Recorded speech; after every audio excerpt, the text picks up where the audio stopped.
نبی پاک صلی اللہ علیہ وسلم سے کتنی محبت کرنی ہے آپ کو پتہ ہے؟ اللہ تعالیٰ نے قرآن پاک میں کیا حکم دیا؟ سورہ توبہ میں اللہ تعالیٰ نے ہمیں کیا حکم دیا؟ قُلْ إِنْ كَانَ آبَاؤُكُمْ وَأَبْنَاؤُكُمْ وَإِخْوَانُكُمْ وَأَزْوَاجُكُمْ وَعَشِيرَتُكُمْ وَأَمْوَالٌ اقْتَرَفْتُمُوهَا وَتِجَارَةٌ تَخْشَوْنَ كَسَادَهَا وَمَسَاكِنُ تَرْضَوْنَهَا أَحَبَّ إِلَيْكُم مِّنَ اللَّهِ وَرَسُولِهِ وَجِهَادٍ فِي سَبِيلِهِ فَتَرَبَّصُوا حَتَّى يَأْتِيَ اللَّهُ بِأَمْرِهِ وَاللَّهُ لَا يَهْدِي الْقَوْمَ الْفَاسِقِينَ۔ اللہ تعالیٰ قرآن پاک میں کیا حکم دیتا ہے؟ اے نبی مکرم صلی اللہ علیہ وسلم آپ فرما دیں اگر تمہارے باپ دادا اور تمہارے بیٹے اور بیٹیاں، تمہارے بھائی بہنیں اور تمہاری بیویاں، تمہارے دیگر رشتہ دار، تمہارے اموال اور جو تم نے محنت سے مال کمائے، تجارت، کاروبار جس کے نقصان کا تمہیں ڈر ہو، فرمایا کہ وہ مکانات جنہیں تم پسند کرتے ہو اگر وہ تمہارے نزدیک اللہ اور اس کے رسول اور اس کی راہ میں جہاد سے زیادہ محبوب ہوں تو اللہ تعالیٰ کیا فرماتا؟ پھر انتظار کرو یہاں تک کہ اللہ اپنا حکم عذاب لے آئے، اور اللہ نافرمان لوگوں کو ہدایت نہیں فرماتا۔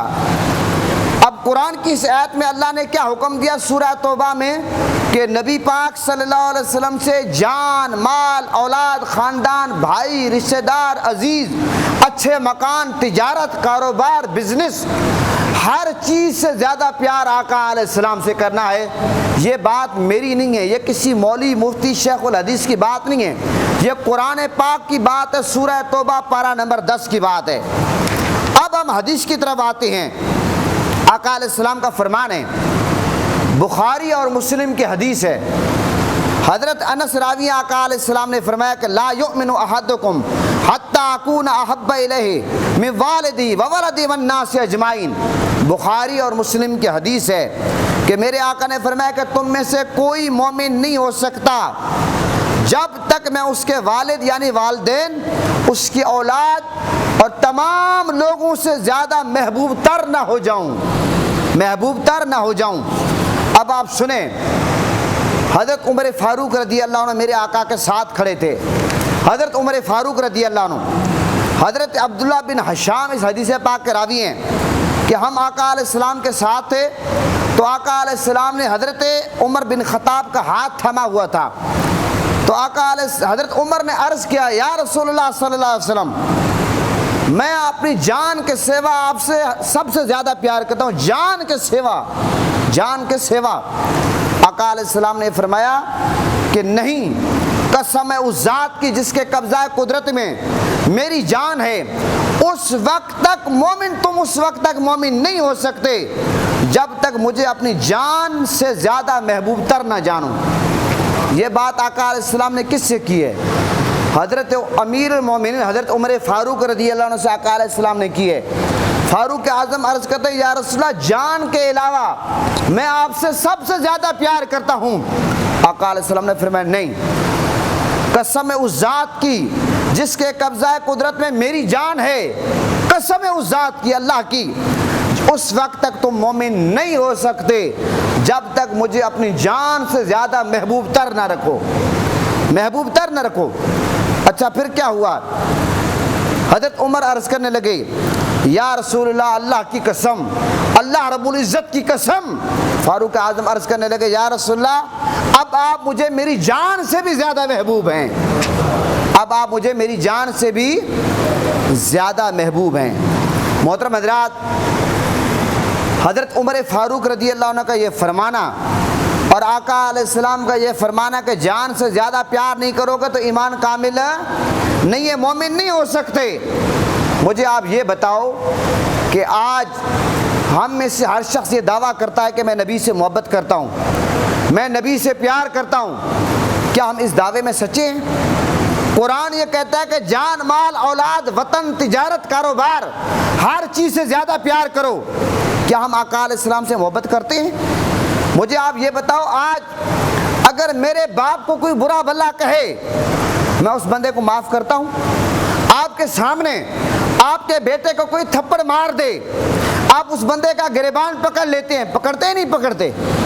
آپ یہ نہیں دیکھتے کہ قانون کو میں ہاتھ لے رہا ہوں، میں جا کر تھانے میں درخواست دوں، میں خود اس کو تھپڑ نہ ماروں، نہیں، کیونکہ اولاد کی محبت فطری ہے، اور اولاد کی محبت ایسی ہے کہ باپ سے برداشت نہیں ہوتا کہ باپ کی موجودگی میں کوئی اولاد کو تھپڑ مارے۔ والدین سے اولاد کو اتنی محبت ہوتی ہے، اولاد یہ برداشت نہیں کرتی کہ میرے باپ کو کوئی برا بھلا کہے۔ اب اللہ اور اس کے رسول کا حکم یہ ہے کہ نبی پاک صلی اللہ علیہ وسلم سے جان مال اولاد سے زیادہ پیار کرو۔ جب آقا علیہ السلام کی ناموس کی بات آتی ہے، جب آقا علیہ السلام کی شان کی بات آتی ہے، کوئی بدبخت آقا علیہ السلام کی شان میں گستاخی کرتا ہے، اس وقت یہ موم بتی مافیا، یہ جو لبرل ہیں، تو کیا کہتے ہیں؟ جناب آپ قانون کو ہاتھ میں نہ لیں، جناب یہ ہماری تجارت، اگر ہم فرانس سے تعلقات بائیکاٹ کریں گے، سفارتی تعلقات ختم کریں گے، تجارتی تعلقات ختم کریں گے، تو اتنا ملک کا نقصان ہوگا، ایسے کہتے ہیں یا نہیں کہتے؟ یہ ہمارے ایمان کو کمزور کرتے ہیں۔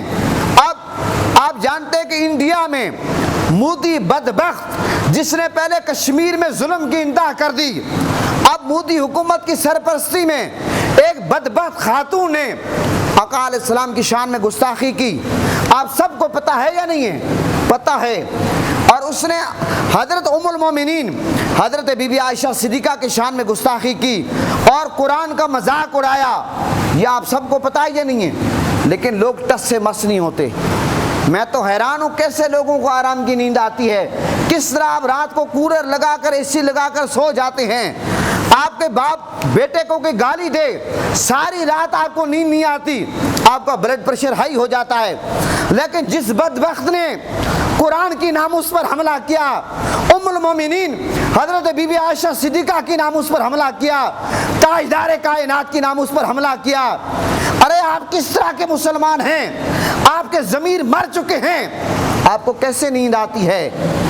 ہمارے حکمران اور اسلامی جتنے بھی حکمران ہیں، ان کی غیرت ضمیر کیوں مر چکا ہے؟ وہ صرف یہ کہتے ہیں جی ہم نے مذمت کر دی ہے۔ جناب صرف مذمت سے کام نہیں بنے گا۔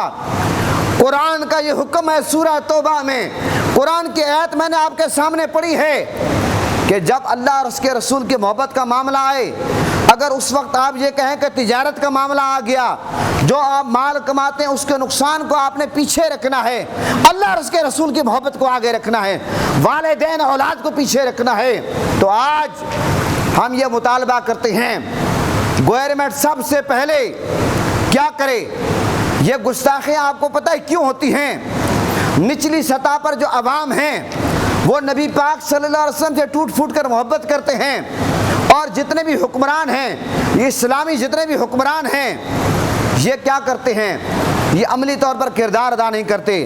میں منبر رسول پر بیٹھ کر یہ پیغام دینا چاہتا ہوں، کل بھی فیض آباد کے پل پر ناموس رسالت کی ریلی سے میں نے خطاب کیا، میں نے وہاں پر کھڑے ہو کر یہ کہا، اور ابھی میں نے ٹیلی ویژن پہ بات کی ہے، 10 سے 11 پروگرام کیا، وہاں پر بھی میں نے ناموس رسالت پہ بات کی ہے۔ یہ بات میں کہنا چاہتا ہوں، دنیا کا کوئی صدر ہو، وہ صدر بعد میں ہے، وہ نبی کا امتی پہلے ہے۔ دنیا کا کوئی وزیر اعظم ہو، وہ وزیر اعظم بعد میں ہے، نبی کا امتی وہ پہلے ہے۔ دنیا کا کوئی آرمی چیف ہو، وہ آرمی چیف بعد میں ہے، نبی کا امتی پہلے ہے۔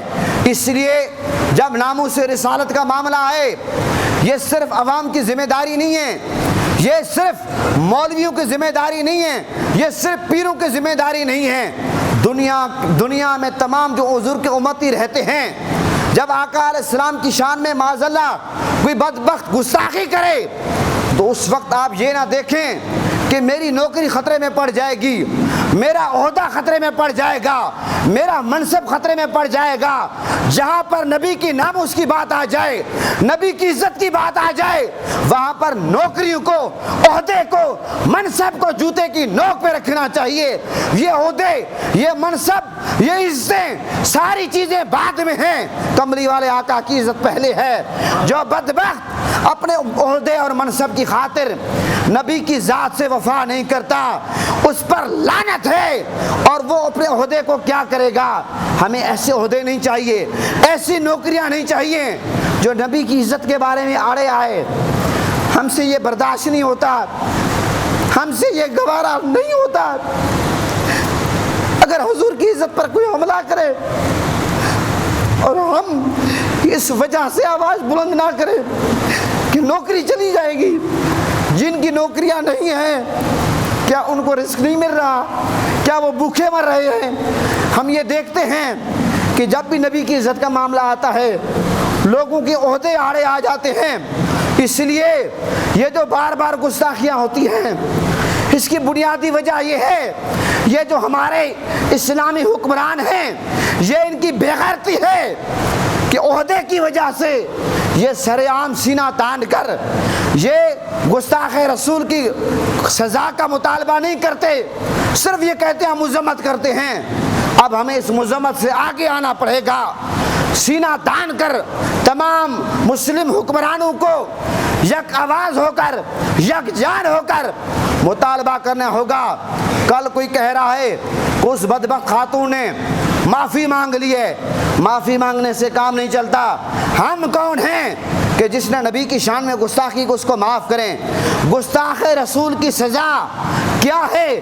سر تن سے جدا، سر تن سے جدا۔ جو نبی کی گستاخی کرے اس کے بارے میں حکم یہ ہے من سب نبی فاقتلوہ، اس کو چیر کر رکھ دو، اس کو پھاڑ کر رکھ دو، وہ والد کیوں نہ ہو، وہ بھائی کیوں نہ ہو، وہ رشتہ دار کیوں نہ ہو، وہ عزیز کیوں نہ ہو۔ حضور کی ذات پر، حضور کی ناموس پر نو کمپرومائز۔ تمام معاملات ہم برداشت کر سکتے ہیں، ہم مہنگائی برداشت کر سکتے ہیں، ہم لوڈ شیڈنگ برداشت کر سکتے ہیں، ہم تکلیفیں برداشت کر سکتے ہیں، جیلوں تھانوں میں جانا برداشت کر سکتے ہیں، شیل کھانا برداشت کر سکتے ہیں۔ ہمیں پولیس کتنی مرتبہ مجھے یہاں سے گھسیٹ کر لے کر گئی، ہم برداشت کرتے ہیں، سینہ تان کر کہتے ہیں کہ نبی کی عزت کی خاطر ہم تھانے میں گئے ہیں۔ ہمیں یہ ہتھکڑیاں لگائیں ہم برداشت کریں گے، لیکن نبی کی عزت پر ہم کمپرومائز نہیں کر سکتے۔ لہٰذا یہ تمام جو حکمران ہیں ان کو آواز بلند کرنی چاہیے اور یہ مطالبہ کرنا چاہیے کہ وہ بدبخت خاتون مودی سرکار کی سرپرستی میں، ان کی حکومت کی سرپرستی میں جس بدبخت خاتون نے حضور کی گستاخی کی، ام المومنین حضرت بی بی عائشہ صدیقہ کی گستاخی کی ہے، تو اس کو سزا کا مطالبہ کرنا چاہیے۔ اس وقت تک مسلمانوں کو چین سے نہیں بیٹھنا چاہیے جب تک اس کا سر تن سے جدا نہیں ہوتا، جب تک اس کا سر قلم نہیں کیا جائے، جب تک اس کو انڈیا کی حکومت سزا خود نہیں دیتی۔ اس وقت کروڑوں مسلمانوں کے دل چکنا چور ہیں، اس وقت مسلمان دکھی ہیں کہ نبی کی عزت پر حملہ ہو گیا تو کیا ہو رہا۔ محترم حضرات، ہمارا مطالبہ ہے، میں مطالبہ کرتا ہوں، قرارداد پاس کرواتا ہوں۔ سنیں، پہلے سب سے پہلے ہم حکومت سے مطالبہ کرتے ہیں کہ انڈیا سے جو تجارتی تعلقات ہیں وہ آپ ختم کریں۔ یہ ہم گورنمنٹ سے مطالبہ کرتے ہیں، یہ آپ ہاتھ اٹھائیں، قرارداد میں پاس کروا رہا ہوں، ہاتھ اٹھائیں، کسی کا ہاتھ نیچے نہیں ہونا چاہیے۔ یہ ہم قرارداد پاس کرواتے ہیں کہ انڈیا سے تجارتی تعلقات کا بائیکاٹ کیا جائے، نمبر ایک۔ دوسری قرارداد ہاتھ کھڑے کریں کہ انڈیا کی جتنی بھی مصنوعات یہاں آتی ہیں یہ مسلمانوں کو ہاتھ کھڑے کریں، غیرت کرنی چاہیے، ان کی مصنوعات جو ہیں آپ نہ خریدیں، بائیکاٹ کریں۔ جب ان کو مالی طور پر نقصان ہوگا انڈیا خود بخود معافی مانگے گا اور اس بدبخت خاتون کو سزا دے گا۔ اور تیسرے نمبر پر میں قرارداد پاس کروا رہا ہوں کہ سفارتی تعلقات ان سے ختم کیے جائیں۔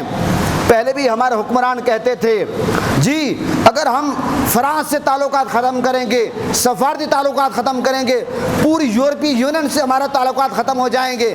اگر اس وقت بدبختو آپ ہمت کرتے، آج انڈیا کی جرأت نہ ہوتی کہ انڈیا نبی کی شان میں گستاخی کرتا۔ لہٰذا مسلمان حکمرانوں کو ہم کہہ رہے ہیں کہ آپ بھرپور طریقے سے مطالبہ کریں، صرف مذمت سے کام نہیں چلتا۔ اگر آپ ہمت نہیں کریں گے پھر کوئی قانون کو ہاتھ میں لے گا، ممتاز قادری بن کر میدان میں آئے گا، پھر یہ نہ کہنا کہ قانون کو ہاتھ میں لیتے ہیں۔ اگر کوئی غازی علم الدین شہید بن کر میدان میں آئے گا پھر یہ نہ کہنا کہ قانون کو ہاتھ میں لیتے ہیں۔ مائیں بانجھ نہیں ہو گئی، اب تک وہ مائیں ہیں جو غازی علم الدین شہید پیدا کرنے والی مائیں ہیں، جو کر چکی ہیں اور کریں گی، ممتاز قادری پیدا کرنے والی مائیں ہیں۔ یہ حکمرانوں اور جتنے بھی یہ سیاستدان ہیں، ان کو میں کہنا چاہتا ہوں تمہیں غلط فہمی ہے۔ یہ علامہ اقبال نے یہ جو کہا، یہ فاقہ کش جو موت سے ڈرتا نہیں ذرا، روئے محمد اس کے بدن سے ذرا نکال دو۔ یہ پورا یورپ اور پورا کفر اس بات پہ تلا ہوا ہے کہ مسلمانوں کے دلوں سے نبی کی محبت نکال دو، بس یہ مسلمان ٹھس ہو جائیں گے۔ لیکن یہ ان کی غلط فہمی ہے، ان کی گستاخیوں سے مسلمانوں کے دلوں سے محبت رسول نہیں نکلے گی، بلکہ مزید نبی سے مسلمانوں کا رشتہ مضبوط ہوگا، تعلق کمزور نہیں ہوگا، مضبوط ہوگا۔ لہٰذا نبی پاک صلی اللہ علیہ وسلم سے اپنا رشتہ مضبوط کریں۔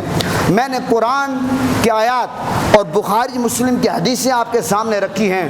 حضرت عمر فاروق کا ایمان جب اس وقت تک کامل نہیں ہوتا جب تک وہ جان مال اولاد سے پیار نبی سے نہ کرے، جان سے زیادہ پیار نہ کرے، تو ہم کس باغ کھیت کی مولی ہے، ہمارا کیا بنے گا؟ اس لیے دعوے کرنے سے کام نہیں چلتا بابا۔ اگر آپ اپنے بیٹے باپ کی گستاخی برداشت نہیں کرتے تو یہ اس کا مطلب ہے آپ کو اپنے باپ سے محبت ہے، اولاد سے محبت ہے۔ آپ کے بیٹے کو کوئی تھپڑ مار دے آپ برداشت نہیں کرتے تو نبی کی عزت پر گستاخی ہو، نبی کے ناموس پر حملہ ہو، حضرت بی بی عائشہ صدیقہ کے ناموس پر حملہ ہو۔ ابھی ایک ملک میں سیدہ کائنات حضرت خاتون جنت حضرت بی بی فاطمہ الزہرا کی فلم بنائی گئی۔ مسلمانوں، اس وقت ہمارے لیے کڑا امتحان ہے۔ یہ جو آپ خاموش تماشائی بن کر بیٹھے ہوئے ہیں، یہ جو آرام کی نیند آپ ستو پی کر سو جاتے ہیں، اس طریقے سے کام نہیں چلے گا۔ اس لیے یہ حکمرانوں کے، سیاستدانوں کے کان کھینچنے پڑے گے، ان کے جو مردہ ضمیر ہیں ان کو زندہ کرنا پڑے گا، تب پتہ چلے گا کہ بھئی ناموس رسالت کا معاملہ بڑا حساس ہے۔ سوچ سمجھ کر بات کرو، سمجھ گئے میری بات؟ اس لیے میں نے یہ اپنا احتجاج آپ لوگوں کو قرارداد کے ذریعے ریکارڈ کرایا۔ اللہ کرے کہ وہ نوبت نہ آئے کہ مسلمانوں کو دوبارہ روڈ پہ آنا پڑے۔ اللہ کرے کہ ہمارے حکمران اور سیاستدان غیرت کریں، اس ایشو کو سیریس لیں، ناموس رسالت کے ایشو کو۔ 295 کا قانون موجود ہے، اس کو مضبوط سے مضبوط تر کریں اور دنیا کو بتا دیں کہ ہم سب کچھ برداشت کر سکتے ہیں، نبی کی عزت پر حملہ برداشت نہیں کر سکتے۔ پاکستان کا مطلب کیا؟